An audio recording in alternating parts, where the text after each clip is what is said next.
ఏమని రాసుంది తెలుసా? ఏబు గ్రంథంలో పర్వతములను పడద్రోయువాడని రాసుంది. ఆయనకు చిరాకు పుడితే అంతంత పెద్ద పర్వతాన్ని కూడా అంటాడంట. అర్థమైందా? అంతే, చేతితో అన్నాడంటే చల్లి తలకిందులు అయిపోతాయి. అంత పవర్ఫుల్ ఆయన బట్టి మేసం తిప్పుతాను ఆయన. దేవునికి స్తోత్రం. నన్ను బట్టి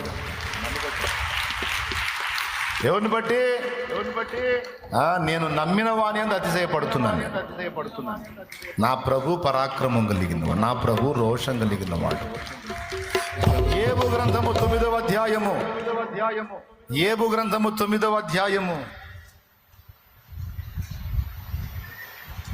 4వ వచనం నుంచి చదవయా. అది మాట్లాడాడు పొద్దున నాతో. చదువు. ఆయన మహా వివేకి, అధిక బల సంపన్నుడు. అద్దుగో, ఆయనతో పోరాడ తెగించి హాని నొందని వాడెవడు? వాటికి తెలియకుండా పర్వతములను తీసివేయువాడు ఆయనే. ఉగ్రత కలిగి వాటిని బొర్లదోయువాడు ఆయనే. బోర్లదోయువాడు అంటే ఇందా నేను చెప్పిందేగా, ఉందా లేదా అక్కడ? ఇక్కడేమో పర్వతాలను బోర్లు దోస్తాడంట.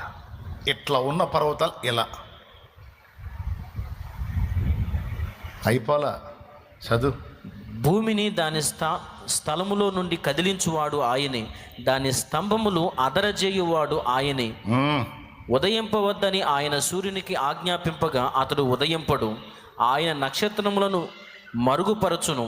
ఆయన ఒక్కడే ఆకాశ మండలమును విశాలపరచు. సముద్ర తరంగముల మీద ఆయన నడుచుచున్నాడు. ఆయన స్వాతి, మృగశీర్షము, కృతిక అను వాటిని, దక్షిణ నక్షత్ర రాసులను చేసినవాడు.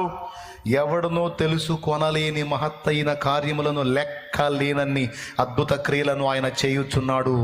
హల్లెలూయా, హల్లెలూయా, హల్లెలూయా. అది నా దేవుడు. ఏ ఆపదైనా గుర్తుపెట్టుకోండి, ఏ ఐడియా అయినా, అర్థమైందా? ఆయనే ఇస్తాడు.